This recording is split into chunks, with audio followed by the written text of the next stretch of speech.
ये कहानी है विवियन की, जो कि एक रिपोर्टर है। उसके फादर शहर के जाने माने रिपोर्टर थे। विवियन उनसे इंस्पायर होकर उन्हीं के जैसी फेमस रिपोर्टर बनना चाहती थी, पर उसके लिए ये राह आसान नहीं थी। उसे अपने शुरुआती दिनों में बहुत स्ट्रगल करना पड़ा, पर वक्त के साथ उसकी किस्मत ने भी उसका साथ दिया और रातों रात एक बड़ी ब्रेकिंग न्यूज ने उसे कामयाब रिपोर्टर बना दिया। कुछ महीनों पहले उसने एक न्यूज कवर की थी, जिसमें एक सीमेंट फैक्ट्री के ओनर्स ने गांव के कुछ लोगों को सीमेंट में जिंदा दफन कर दिया था, क्योंकि वो सीमेंट फैक्ट्री के ओनर्स गांव के लोगों की जमीनों को इलीगल तरीके से हड़प रहे थे। इसीलिए वो लोग सीमेंट फैक्ट्री के खिलाफ प्रोटेस्ट कर रहे थे। विवियन ने इसी न्यूज पर स्टिंग ऑपरेशन किया था, जो वायरल हो गया और विवियन स्टार रिपोर्टर बन गई। और उसके एक्सपोजे की वजह से उस केस में 4 कल्प्रिट्स को अरेस्ट कर लिया गया था, जिसमें से 3 उस फैक्ट्री के ओनर्स थे और एक वॉचमैन। विवियन अब न्यूज चैनल पर अपना खुद का शो करती है। उसकी टीम में 2 मेंबर्स हैं, जैस्पर और लुई। जहां जैस्पर विवियन को मन ही मन पसंद करता है, वहीं लुई विवियन से जलती है। उसे बस ऐसे मौके की तलाश है जिससे वो विवियन को दरकिनार करके उसकी जगह ले सके। एक दिन जब विवियन एक स्टोरी कवर कर रही होती है तो उसके पास एक औरत आती है। वो उसके हाथ में एक ब्रेसलेट पहना देती है, ये कहते हुए कि अब वो तुम्हें भी दिखाई देंगे। विवियन पूछती है कि कौन वो, किसकी बात कर रही हो तुम? वो औरत विवियन को अपने पीछे देखने को कहती है। जैसे ही विवियन मुड़ती है, वो देखती है कि जो एरिया कुछ देर पहले लोगों से भरा हुआ था अब खाली है। उसे समझ नहीं आता कि सब कहाँ चले गए अचानक। तभी उसे उस जगह पर एक काली बिल्ली दिखती है, जिसे देखकर उसके चेहरे का रंग उड़ जाता है। अगले ही पल उसे जैस्पर की आवाज सुनाई देती है, तो जैसे वो किसी इल्यूजन से बाहर आई हो। सब पहले जैसा ही तो है। क्या हो गया था उसे? वो आसपास देखती है तो वो औरत उसे कहीं नहीं दिखती। पता नहीं वो कौन थी और कहां से आई थी। वो सब वापस ऑफिस जाते हैं तो उनकी बॉस सिल्विया विवियन को बताती है कि उसे एक बहुत ही इम्पोर्टेंट इंटरव्यू लेना है। दरअसल जो 4 दोषी थे सीमेंट फैक्ट्री केस में, उसमें से 3 की जेल में ही मौत हो चुकी है। एक प्रिजन राइट्स में मारा गया, एक ने खुदकुशी कर ली और एक का किसी ने मर्डर कर दिया।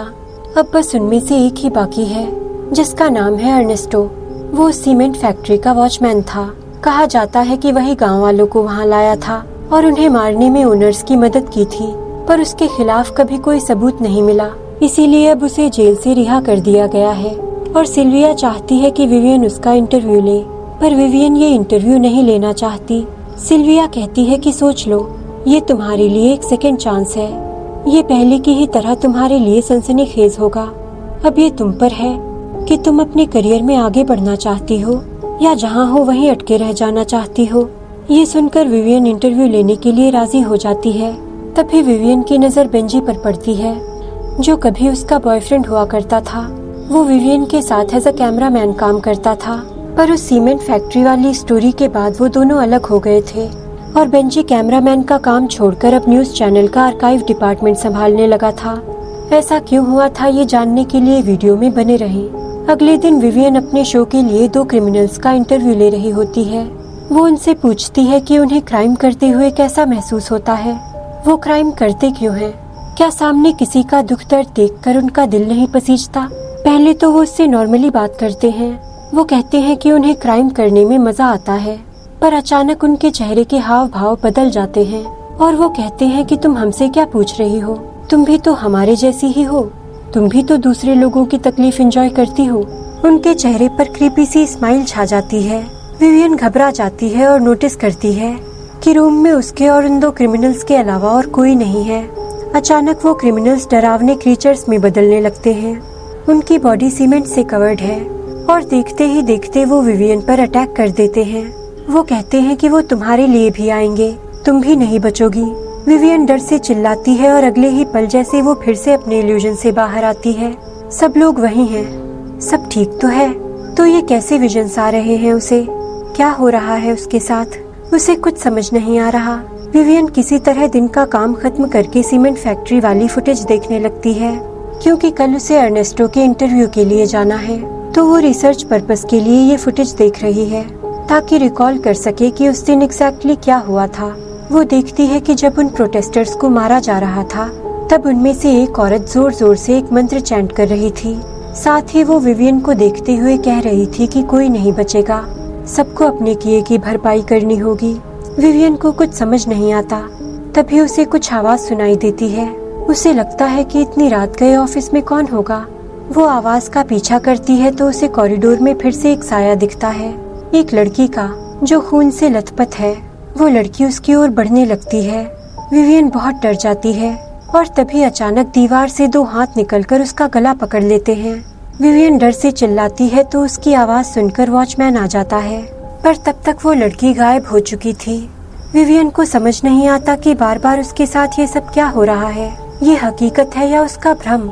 अगले दिन जब विवियन अर्नेस्टो के इंटरव्यू के लिए पुलिस स्टेशन जा रही होती है तो अमेंडा नाम की एक लड़की उसके पास आकर कहती है कि मेरी माँ कह रही थी कि तुम्हें ये काम नहीं करना चाहिए, वरना वो तुम्हें भी नहीं छोड़ेगी। विवियन पूछती है कि कौन है तुम्हारी माँ।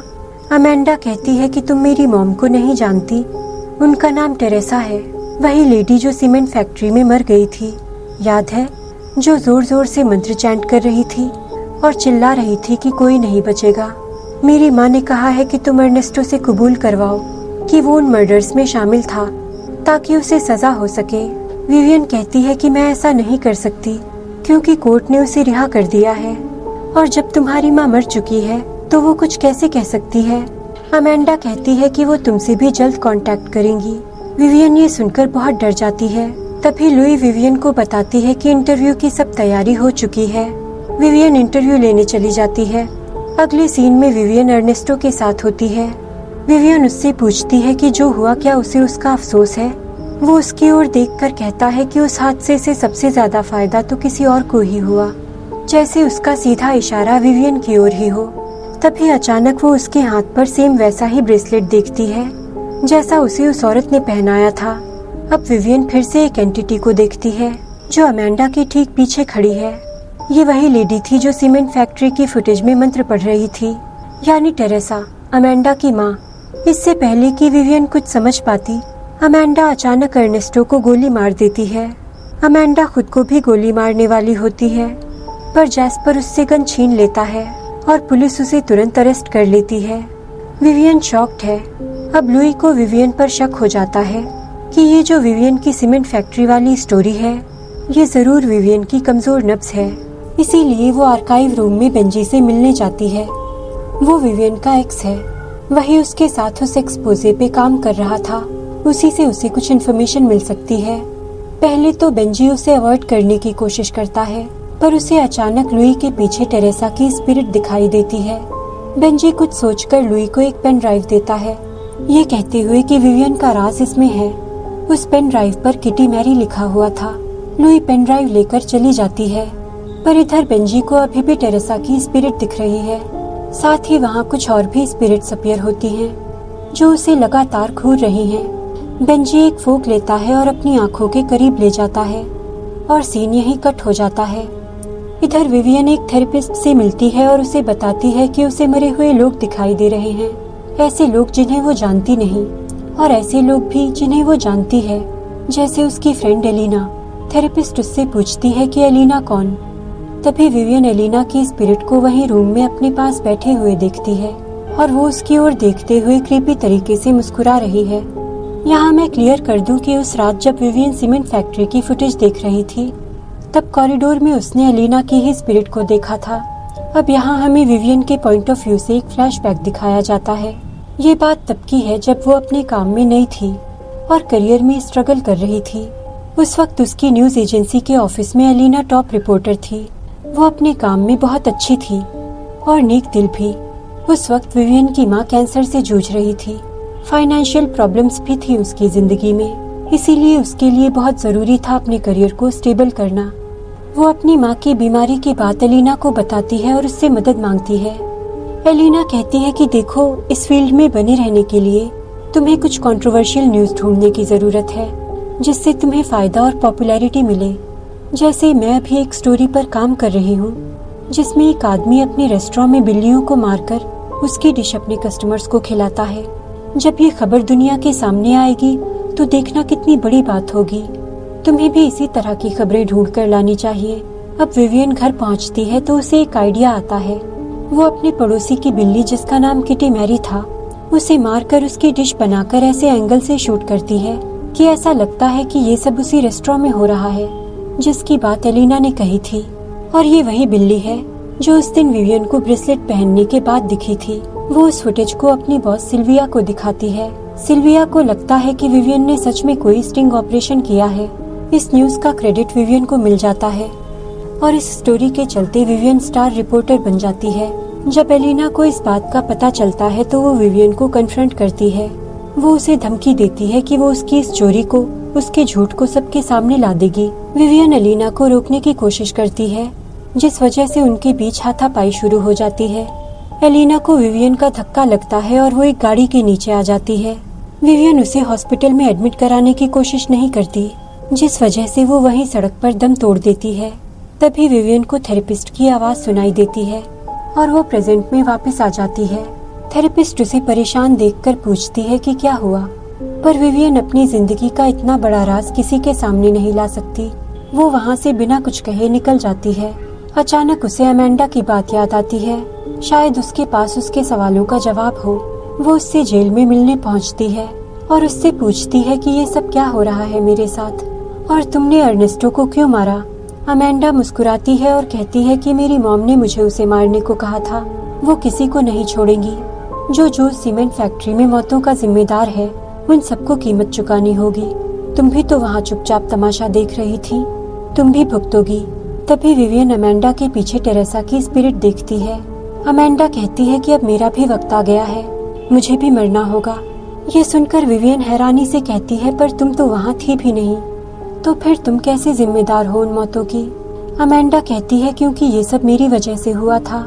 मैंने ओनर्स से पैसे लिए थे गांव वालों को उस दिन फैक्ट्री में भेजने के लिए, पर मुझे नहीं पता था कि मेरी माँ भी वहाँ जा रही है। मेरी वजह से मॉम और वो लोग मारे गए, इसीलिए अब वो मुझे भी पनिश करना चाहती हैं। अमेंडा टेरेसा की स्पिरिट से माफी मांगती है, पर टेरेसा की स्पिरिट अपनी बेटी को भी नहीं बख्शती। वो उससे कहती है कि मार डालो खुद को, और अमेंडा वही करती है। विवियन को अपनी आंखों पर यकीन नहीं होता, बहुत डर जाती है। वो उसकी हिम्मत नहीं होती अपने घर जाने की, तो वो जैस्पर से मिलती है। वो उसे अमेंडा की मौत के बारे में बताती है और ये भी कि कैसे उस सीमेंट फैक्ट्री केस से जुड़े लोग एक एक करके मर रहे हैं और उसे डर है कि वो और बेंजी भी मर जाएंगे। जैस्पर कहता है कि चिंता मत करो, सब ठीक हो जाएगा। तभी विवियन को वहाँ बेंजी की स्पिरिट नजर आती है, पर ये कैसे पॉसिबल है, बेंजी तो जिंदा है ना। लेकिन अगले ही पल जैस्पर को मैसेज आता है, जिससे उन्हें पता चलता है कि बेंजी की भी मौत हो गई है। उसने खुद की आंखों में फूंक घोंपकर खुद को मार डाला है। अब विवियन और ज्यादा पैनिक करने लगती है। उसे लगता है कि अब अगला नंबर उसी का है। अचानक विवियन की नजर उस ब्रेसलेट पर पड़ती है और उसे रियलाइज होता है कि उसके साथ ये सब तभी होना शुरू हुआ जब उस औरत ने उसे ये पहनाया। उसे ढूंढना होगा उस औरत को। जैस्पर इसमें उसकी मदद करता है और एक फेशियल रिकॉग्निशन ऐप के थ्रू उस औरत के बारे में इंफॉर्मेशन निकाल लेता है। उसका नाम डायना है और वो सीमेंट फैक्ट्री केस के एक विक्टिम की माँ है। अगले दिन विवियन डायना से कब्रिस्तान में मिलती है, जहाँ उसके बेटे की कब्र थी। विवियन उससे कहती है कि तुम्हारे साथ जो हुआ उसका मुझे अफसोस है, पर प्लीज मुझे इस कर्ज से छुटकारा दे दो। लेकिन डायना कहती है कि कर्मों का फल भुगतना ही पड़ता है। इस ब्रेसलेट से वो सभी आत्माएं जुड़ी हैं और अब उन्हें इंसाफ मिलेगा। तुम चाहकर भी इस ब्रेसलेट और उन आत्माओं से पीछा नहीं छुड़ा सकती। हम गरीब हैं पर लड़ना जानते हैं और हमारी सुप्रीम लीडर टेरेसा किसी को नहीं छोड़ेगी।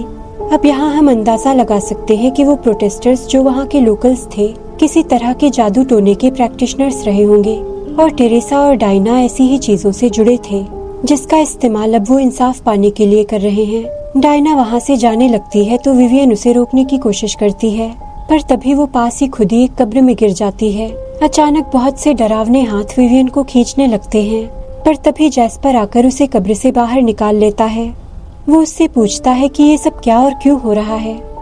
तुम्हें मुझे बताना होगा, ये सब उस सीमेंट फैक्ट्री वाले स्टिंग ऑपरेशन की वजह से है ना। बताओ कि तुमने ऐसा क्या गलत किया था उस दौरान, वरना तुम्हारे और मेरे रास्ते अलग अलग समझो। विवियन अपनी खुदगर्जी में बेंजी को तो खो ही चुकी थी, अब वो जैस्पर को भी नहीं खोना चाहती और चाह कर भी वो सारी जिंदगी अपने पास्ट से भाग भी तो नहीं सकती। वो जैस्पर को बताती है कि उसकी मॉम के रेस्टोरेंट में एक दिन वो उनकी एब्सेंस में रेस्टोरेंट संभाल रही थी, क्योंकि उसकी माँ उस वक्त अपने कैंसर के चलते हॉस्पिटल में थी। उसी दिन उसके रेस्टोरेंट में अर्नेस्टो एक सीमेंट फैक्ट्री ओनर के साथ अमेंडा से मिला था। उन्होंने अमेंडा को पैसे दिए और ये तय हुआ कि अमेंडा उन प्रोटेस्टर्स को रात में फैक्ट्री भेजेगी और अर्नेस्टो फैक्ट्री का दरवाजा जानबूझकर खुला रखेगा ताकि वो प्रोटेस्टर्स अंदर घुस सके और फैक्ट्री ओनर्स उन्हें हमेशा के लिए मौत के घाट उतारकर उनसे पीछा छुड़ा ले। विवियन को लगता है कि यही मौका है इस न्यूज को कवर करके कामयाब होने का। वो बेंजी के साथ उस फैक्ट्री पहुंचती है। बेंजी उससे कहता है कि अगर इतने सारे लोगों की जान खतरे में है तो हमें पुलिस को इन्फॉर्म करना चाहिए। विवियन कहती है कि उसने ऑलरेडी पुलिस को इन्फॉर्म कर दिया है, वो आती ही होगी। वो बेंजी के साथ मिलकर रिपोर्टिंग करने लगती है चोरी छुपे। उधर सीमेंट फैक्ट्री के ओनर्स उन प्रोटेस्टर्स को मारने लगते हैं, उन्हें सीमेंट डालकर दफनाने लगते हैं। बेंजी ये देखकर अपसेट हो जाता है। वो विवियन से पूछता है कि पुलिस अभी तक क्यों नहीं आई। विवियन कहती है कि अगर पुलिस आ गई तो ये सब रुक जाएगा और अगर ये सब रुक गया तो हम शूट क्या करेंगे, कोई स्टोरी ही नहीं होगी। अब बेंजी समझ जाता है कि विवियन ने झूठ बोला है। उसने कोई पुलिस नहीं बुलाई है बल्कि अपने फायदे के लिए लोगों को जानबूझकर मरने दे रही है। बेंजी गुस्से में अपना कैमरा और विवियन दोनों को छोड़कर चला जाता है। इसके बाद से ही वो दोनों अलग हो गए थे और बेंजी ने कभी उससे बात नहीं की। पर विवियन को तो बस अपनी सक्सेस दिख रही है। बिना किसी चीज की परवाह किए वो बेंजी का कैमरा लेकर खुद ही रिकॉर्डिंग करने लगती है। उसे उसकी स्टोरी मिल जाती है जिसकी कीमत थी उन सभी लोगों की जिंदगियां, और अब उन लोगों की स्पिरिट्स अपना बदला ले रही हैं, हर उस शख्स से जो उस जगह मौजूद था जिसने वो क्राइम किया और होने दिया। जैस्पर भी ये जानकर शॉक में है। उसे समझ नहीं आ रहा कि वो कैसे रिएक्ट करे। तभी विवियन के फोन पर उसकी माँ का वीडियो कॉल आता है। वो उसी सीमेंट फैक्ट्री में है। विवियन को उनके पीछे अर्नेस्टो की स्पिरिट दिखती है। विवियन उन्हें बचाने के लिए उस सीमेंट फैक्ट्री पहुंचती है, पर जब वो अपनी माँ को देखती है तो उनके चेहरे पर एक क्रीपी स्माइल होती है। दरअसल वो उसकी माँ नहीं बल्कि टेरेसा है और ये विवियन के लिए एक ट्रैप था। वो कहती है कि तुम्हें मरना होगा, जब तक तुम नहीं मरोगी इंसाफ नहीं मिलेगा। तभी वहाँ बाकी विक्टिम्स की भी स्पिरिट्स आ जाती हैं और उसकी ओर बढ़ने लगती हैं। विवियन घबराकर पीछे हटती है और मंजिल से नीचे गिरने वाली होती है, पर तभी जैस्पर वहाँ आ जाता है और उसे बचाने की कोशिश करता है। वो नीचे गिर जाती है और जैस्पर के हाथ में रह जाता है बस उसका वो ब्रेसलेट। अगले सीन में हम देखते हैं कि विवियन की जान बच गई है, पर वो किसी बेजान लाश जैसी लग रही है। उसकी माँ देखती है कि उसने अपनी फोटो अपने फादर की फोटो के साथ लगा दी है ऑल्टर पे, यानी कि एक तरह से उसने खुद को मरा हुआ ही मान लिया है। पर उसकी माँ उसकी फोटो हटाते हुए उससे कहती है कि उसे उस पर पूरा भरोसा है, वो जल्द ही ठीक हो जाएगी और रिपोर्टिंग की दुनिया में फिर से पहले की तरह अपना नाम रोशन करेगी। पर विवियन उनकी बात का कोई जवाब नहीं देती। उसमें अब अपने उन सपनों के पीछे भागने की ताकत नहीं है जिन्हें वो तवज्जो देती थी। सब बेमानी है अब उसके लिए। आखिर में हम देखते हैं कि विवियन एक टेबल पर वही ब्रेसलेट नोटिस करती है और मूवी यहीं खत्म हो जाती है। इसका मतलब कि उस कर्स ने अभी भी उसका पीछा नहीं छोड़ा है। हो सकता है कि बेंजी की तरह वो भी खुद को मार ले, या फिर जिस हालत में वो है उससे कभी बाहर ही न निकले और उसके हेल्यूसिनेशंस उसे पूरी तरह पागल कर दे। पर ये तो तय है कि विवियन अपने कर्मा से बच नहीं पाएगी। खैर, अगर आपको ये वीडियो पसंद आया हो तो please like, comment, share and subscribe, और मैं मिलूंगी आपसे अगले वीडियो में। Thank you for watching.